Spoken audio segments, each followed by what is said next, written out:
Paz de Cristo para todos. Hoje nós vamos falar sobre o novo nascimento. Para tanto, nós vamos usar um texto bíblico que é o texto majoritário do novo nascimento, que é a conversa de Nicodemos com Jesus Cristo. Nós vamos ler no capítulo 3 do Evangelho de João.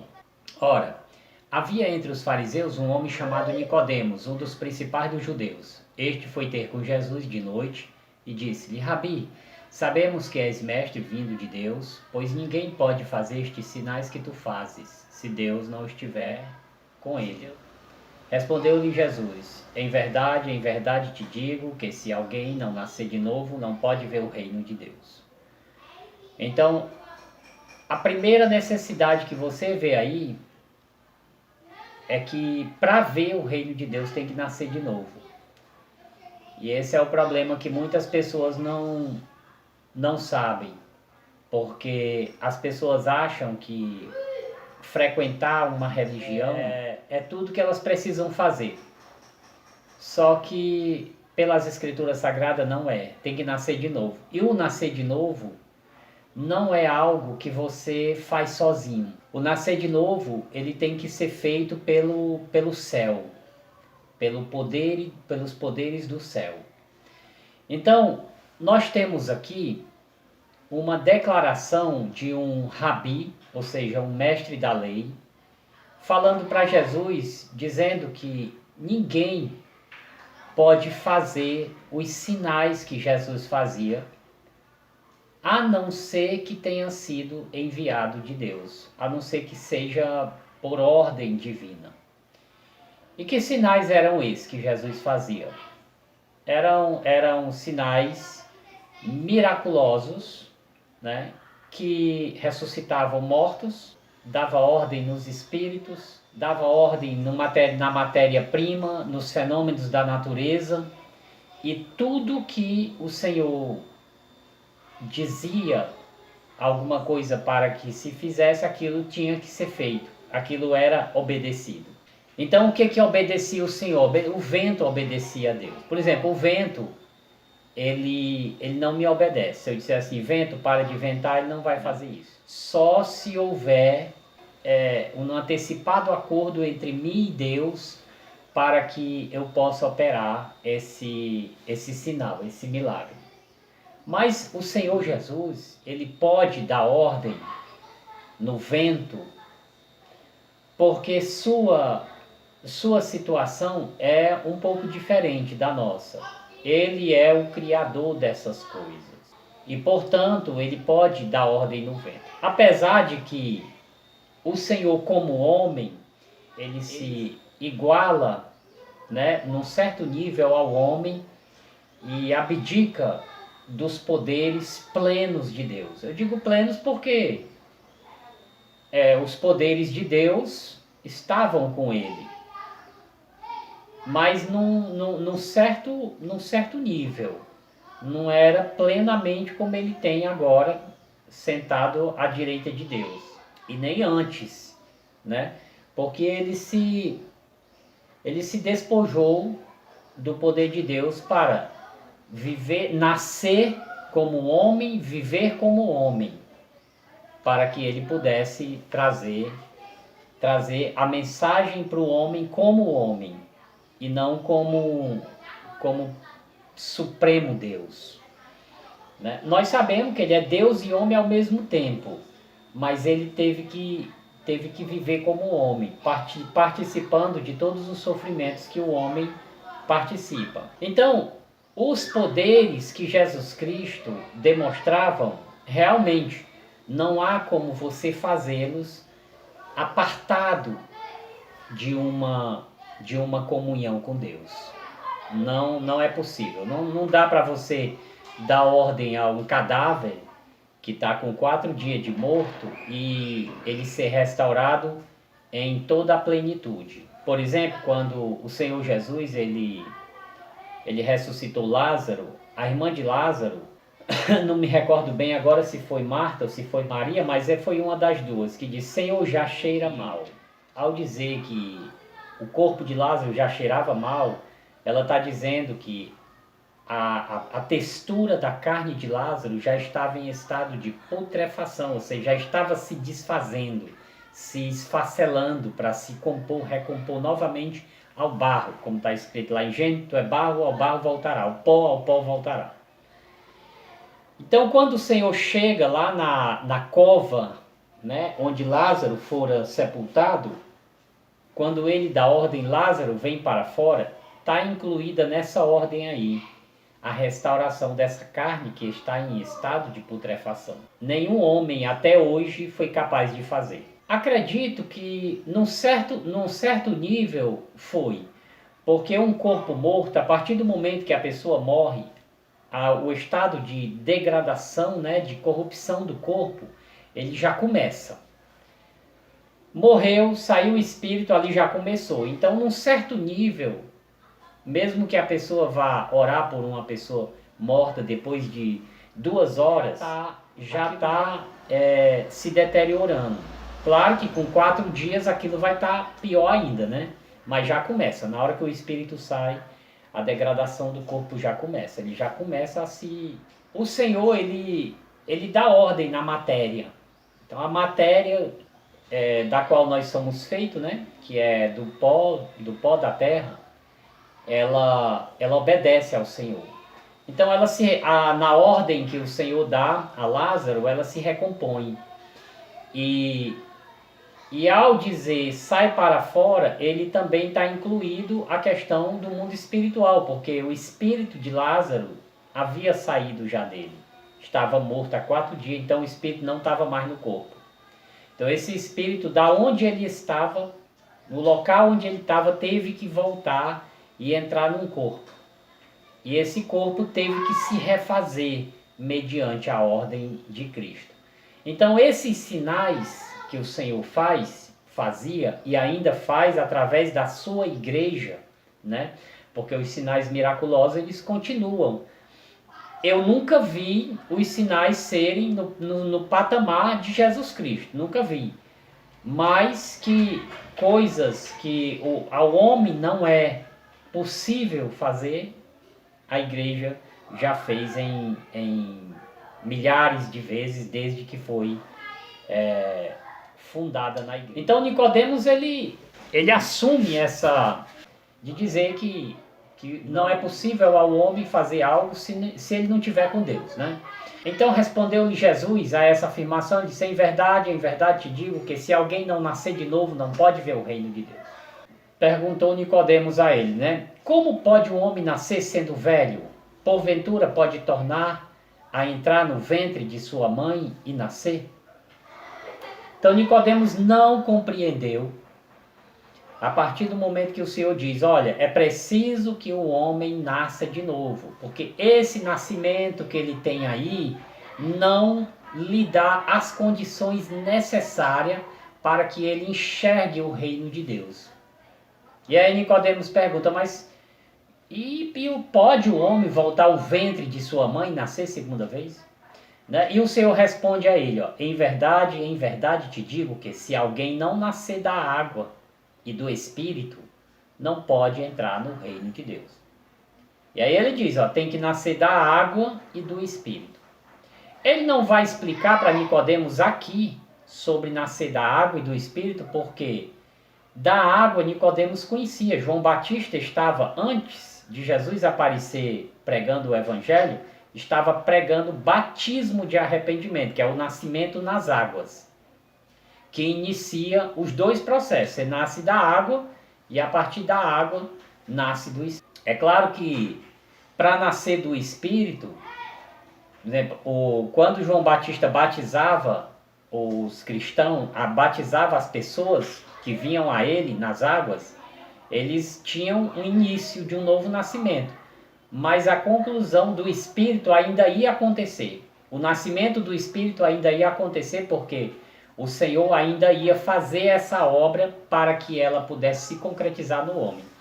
Então, naquele momento, Nicodemos conhecia que nascer da água parecia muito com aquilo que João Batista estava fazendo, até porque O próprio Jesus se submeteu ao batismo nas águas. Em verdade te digo que se alguém não nascer da água e do Espírito, não pode entrar no reino de Deus.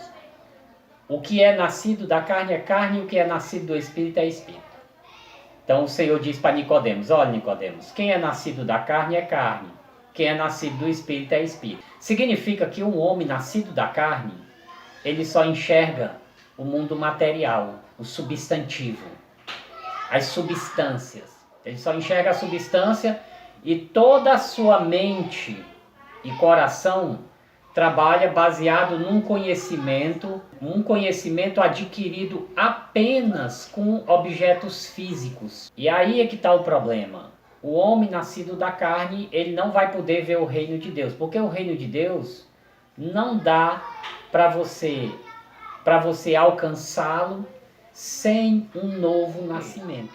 Porque quando você nasce da água e do Espírito, a partir desse momento, os elementos que constituem o intelecto do homem passam a ser compostos tanto dos físicos quanto dos espirituais.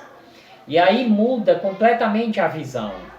Sem contar que no momento do nascimento da água e do Espírito, que é o batismo e a confissão, a partir desse momento você passa a entender de verdade a existência de Deus. Incrível, né? Que homens como Platão, Sócrates e muitos filósofos que viveram antes de Cristo, eles conseguiram apalpar um pouquinho desse mundo espiritual, um pouquinho, através de anos e anos de estudo. Passaram quase a vida toda estudando, para no final de suas vidas eles conseguirem apalpar um pouquinho do mundo espiritual. Mas nós, que aceitamos a Jesus como Salvador, nós recebemos isso na hora que nós fazemos a confissão e nascemos de novo. É dado assim de bandeja. Por exemplo, Platão, ele dizia que o homem tinha uma alma. Porque ele, observando a natureza humana, ele enxergava que o ser humano, ele vem com certos conhecimentos, certas habilidades nele, que vão fazer parte da vida dele no mundo material, que não adquire-se aqui. Os desejos, por exemplo, as vontades iniciais de um ser humano, elas não são adquiridas por meio de ensinos. Como, por exemplo, você pega uma criança de 6 meses, ela tem o desejo de brincar. Quando ela vê os objetos, ela brinca com os objetos, joga, corre atrás, pega, sai engateando atrás. Esse desejo que ela tem não foi ensinado por homem nenhum. A capacidade de falar, e aí entra a capacidade, que são as potências, né? Os poderes do homem em potencial, ou seja, que não foram ainda experimentados. Então o ser humano nasce com a capacidade de criar uma linguagem, de falar. E ele só precisa que alguém que já sabe transmitir esse conhecimento para ele. Então Platão, observando isso daí e outras coisas a mais, que eu não vou entrar nesse assunto aí, ele vendo isso, ele conseguiu apalpar a existência da alma anterior. Ele disse: olha, se o homem nasce e vem já com essas coisas nele, então ele tem uma pré-existência. Ele tem uma alma que antecede a vida dele aqui. E Platão acreditava que se a alma veio e traz essas qualidades para o homem, quando o homem morre ele não perde ela, porque ela não foi adquirida aqui. O homem só perde aqui aquilo que ele adquire aqui, mas aquilo que se integra na alma dele transcende para a vida seguinte. E Platão sabia disso por ensinamentos também de Sócrates, que também ensinava que o homem é uma alma. Então, um homem que passa anos e anos buscando a verdade, que é o filósofo, o conceito real do filósofo é a pessoa que busca a verdade. Aquele que ama a verdade e busca a verdade. Trabalha todo dia para conhecer a verdade. Essa pessoa é um filósofo. Não é um diploma que faz um filósofo, não. É A natureza dele de querer saber a verdade, de querer conhecer. Isso é que faz um filósofo. Então o Senhor, ele diz que o homem nascido da carne, ele é carne. E o nascido do Espírito é Espírito. Falando de uma forma simples, o homem que nasce da carne, ele conhece apenas o mundo físico, material. E tem pouca informação do mundo espiritual. Apesar de que ele tem informação do mundo espiritual, essas informações não fazem muita parte do repertório cultural dele. Aquilo fica meio que calado, um certo canto da mente. E o nascido do Espírito, por outro lado, vai enxergar tanto o mundo material, qual a influência, de onde vem as influências que está no mundo físico.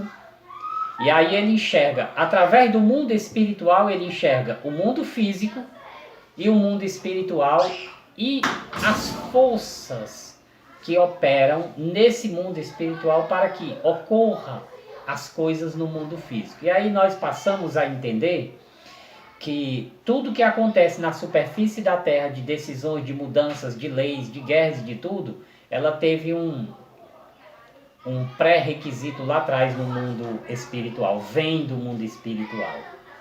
Né? Então o homem sem conhecer, sem nascer de novo, ele não tem como conhecer essas coisas. Porque o novo nascimento abre os olhos do homem, ou os olhos e a mente, para que ele possa enxergar. Agora, tudo isso que eu estou dizendo para você não vai valer de nada para você. Você vai só saber o que eu estou dizendo, mas não vai ter certeza de nada.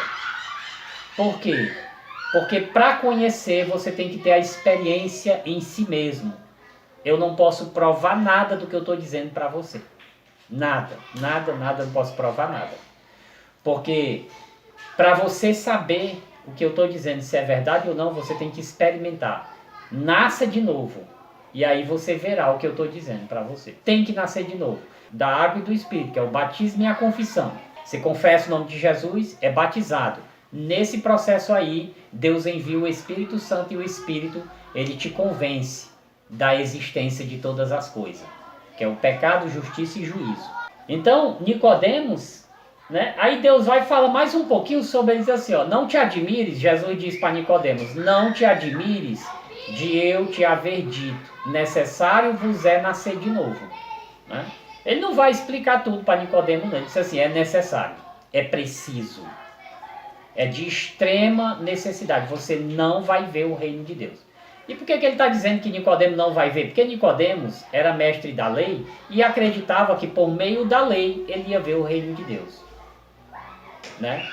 Apesar de Nicodemos já ter um certo nível de compreensão das coisas, mas ele precisava enxergar, e para enxergar ele tem que rasgar o véu. E para rasgar o véu ele não pode fazer sozinho. O véu quem rasga é Jesus. O que é o véu? É uma neblina que está sobre nossas mentes, olhos e coração, que foi colocado desde o princípio do mundo através das doutrinas do diabo, desde a fundação do mundo. Então esse é o véu. Quando Jesus rasga o véu, quando ele morre na cruz, ele rasga o véu. E quando ele rasga o véu, ele diz, está aberto o caminho para o homem conhecer o reino de Deus. Está aberto para quem quiser, claro. Não é para a pessoa que diz, não, eu estou vendo o reino, você não vê. Você só vê se você confessar o nome de Jesus.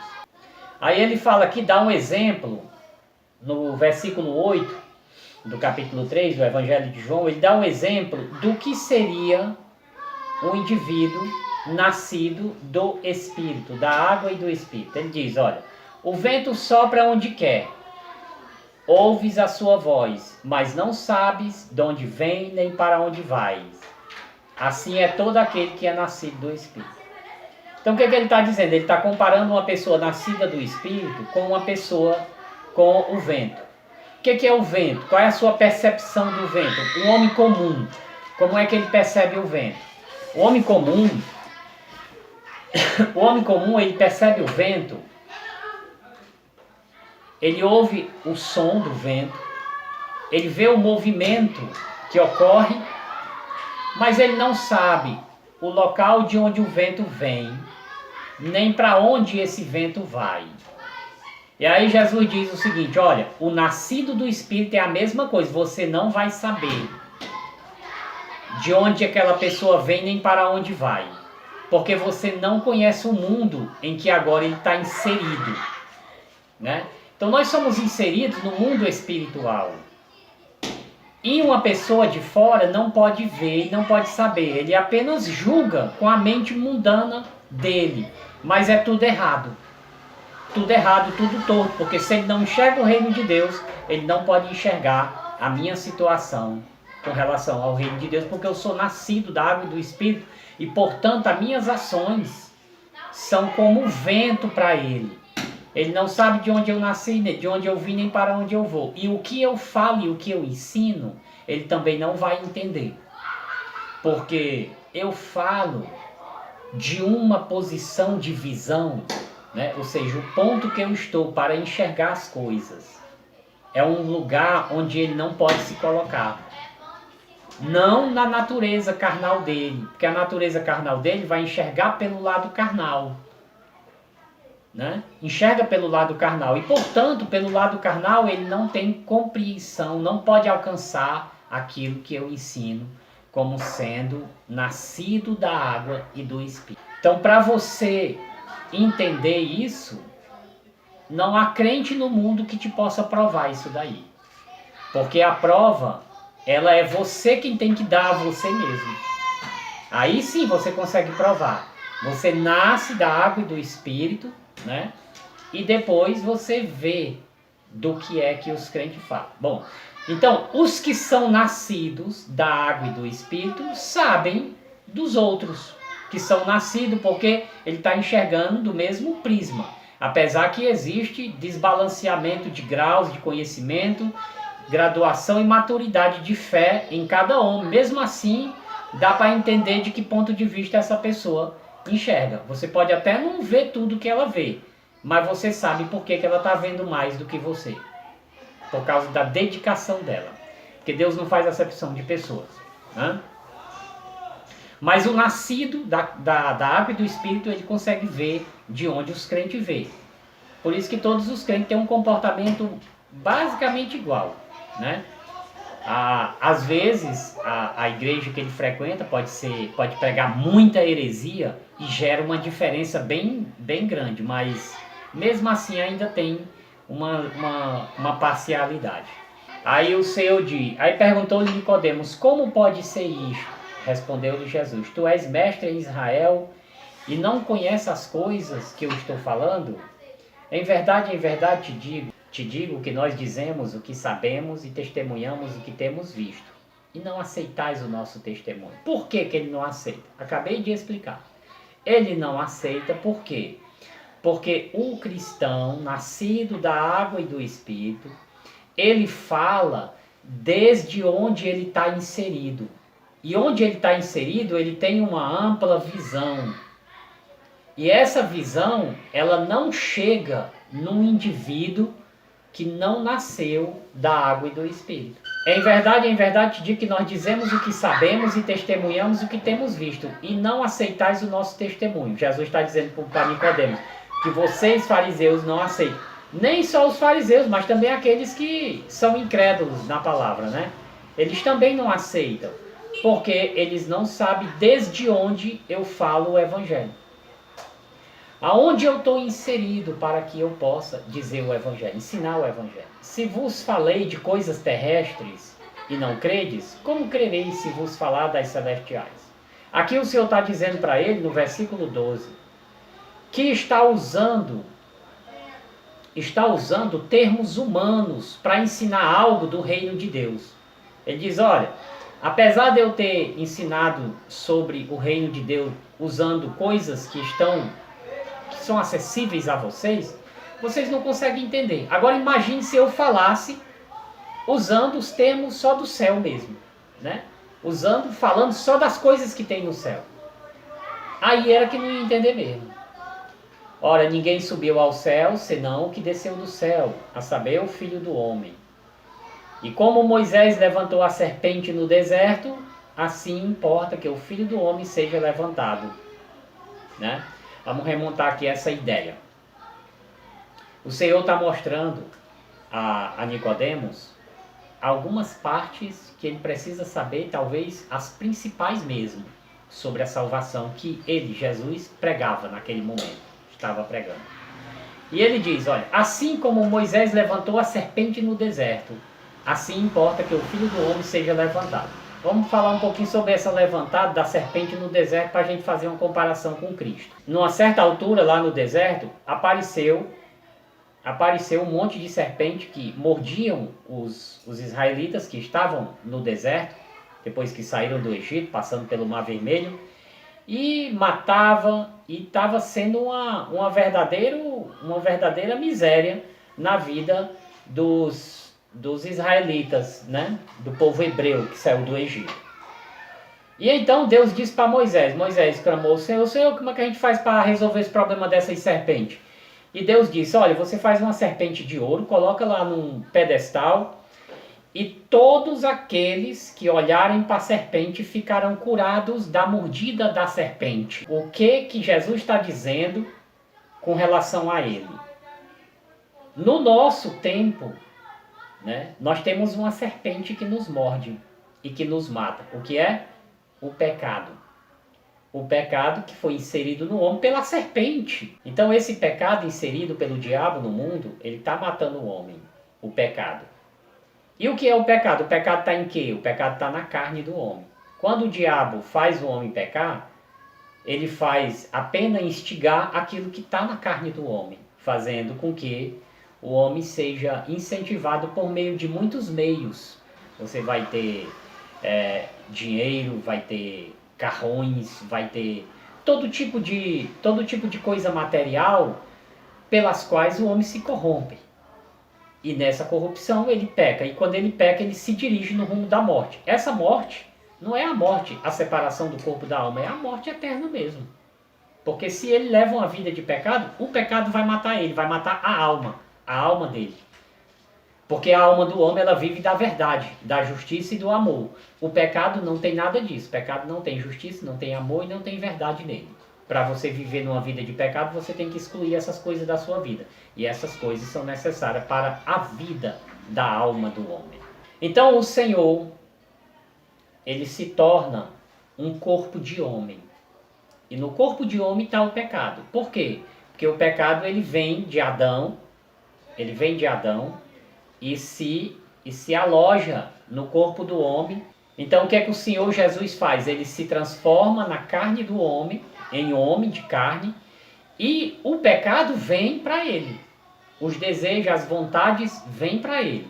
Só que ele, Jesus, ele rejeita tudo isso.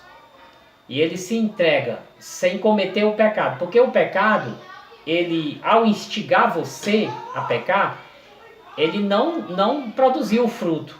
Ele não fez você pecar. Ele apenas latejou em você. Então o que acontece? Se ele lateja e você cede àquela vontade, aí você caiu em pecado. Mas o Senhor Jesus, ele sentiu esse peso no corpo dele, mas ele não cedeu. Então ele foi para a cruz e ele mata o pecado na cruz. Ou seja, o corpo dele vai para a cruz e ele é crucificado, morrendo para salvar o homem. Pela linha dos judeus, o Senhor é a ovelha sem defeito, que vai para ser degolada para a salvação dos pecados. Como ovelha sem defeito, diferentemente das ovelhas que eram mortas pelos judeus, que era para cobrir o pecado apenas daquele judeu que oferecia aquela ovelha, ou da família dele, agora essa ovelha vai ser colocada num pedestal para que todos, povos, tribos, línguas e nações do mundo todo que olharem para ele, sejam curados da picada da serpente, que é o diabo. A picada da serpente é o diabo. Porque foi o diabo que introduziu o pecado no mundo através da queda de Adão. Então Adão caiu e por Adão ter pecado, ter cometido um pecado de desobediência, todos os pecados entraram nele. Então é por isso que Paulo vai dizer, lá nas suas cartas, ele diz, por um pecado, todos os outros entram. Por um. Por quê? Porque ele está tomando o exemplo de Adão. Adão cometeu um pecado. Ele comeu do fruto proibido. Então foi só um pecado. Mas aí entram todos os outros. E quando entra todos os outros, não quer dizer que ele vai cometer todos os pecados, não. Quer dizer que todos vão estar no sangue, na carne, e vai passar para a humanidade e vai florescer todo ele. Todo o pecado vai florescer na humanidade toda. Não num homem só, todos num homem só. Mas diversificado em toda a humanidade. O pecado vai dar fruto em todas as pessoas. E o primeiro assassinato já acontece no filho de... Quer dizer, Adão nunca matou ninguém. Mas o filho dele matou o próprio irmão. Foi Caim que matou Abel. Então quando você olha para a serpente no deserto, você é curado da picada da serpente. Quando você olha para Jesus na cruz, você é curado da picada da serpente, que é o pecado. Porque Deus ele vai perdoar o teu pecado. Lá na cruz do Calvário. Quando você aceita Jesus, seus pecados, daquele momento para trás, todos são perdoados. Dali para frente, aí Deus vai ter um tratamento diferenciado. Você vai ter que começar a viver uma vida. Você sabe agora que o Senhor foi morto por causa dos seus pecados. E como cristão e como espiritual, agora você tem a necessidade de caminhar como homem espiritual.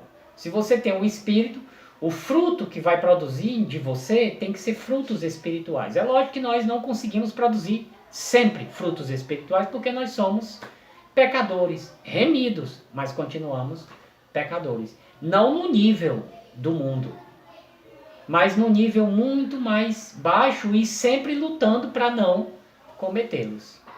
Então o novo nascimento te introduz nesse novo mundo, que eu acabei de apresentar aqui um pouquinho dele, né? Quem crê nele não é julgado, mas quem não crê já está julgado, porque porquanto não crê no nome do unigênito Filho de Deus. Então aqui, de uma forma geral, né, aquele que não crê no Filho de Deus, ele acaba ficando julgado, porque o único remédio para a cura dos pecados que ele já cometeu na vida é Cristo. Aí ele não crê.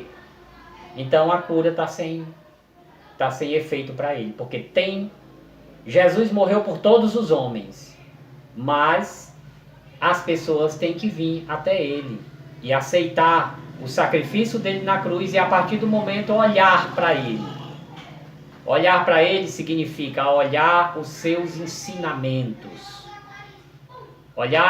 Observar os seus ensinamentos, fazer com que esses ensinamentos façam parte da sua vida, moldando as suas ações, que antes eram ações pervertidas, pecaminosas, para ações moldadas pela justiça, pelo amor, que são as ações do Espírito Santo. Porque todo aquele que faz mal aborrece a luz. Aí ele diz aqui, ó. E o julgamento é este: a luz veio ao mundo e os homens amaram mais as trevas do que a luz, porque as suas obras eram más. E aí entra a história da luz e das trevas. Ao preferir viver praticando obras pecaminosas, ele está fazendo uma escolha entre viver na luz e viver nas trevas. O homem que vive na luz, ele tem a vida aberta para as pessoas. E não tem nada a esconder e nem do que se envergonhar, porque suas obras estão sendo moldadas pelo Espírito Santo.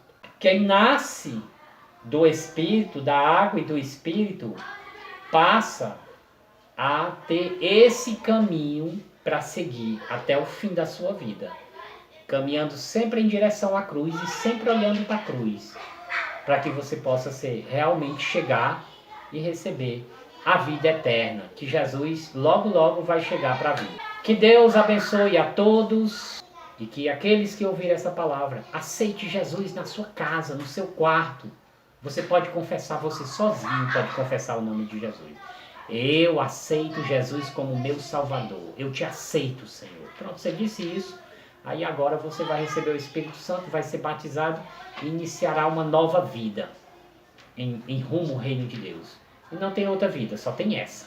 Não tem outra. Você pode até... O diabo colocou muitas vidas, muitos caminhos, muitas religiões, mas só tem essa.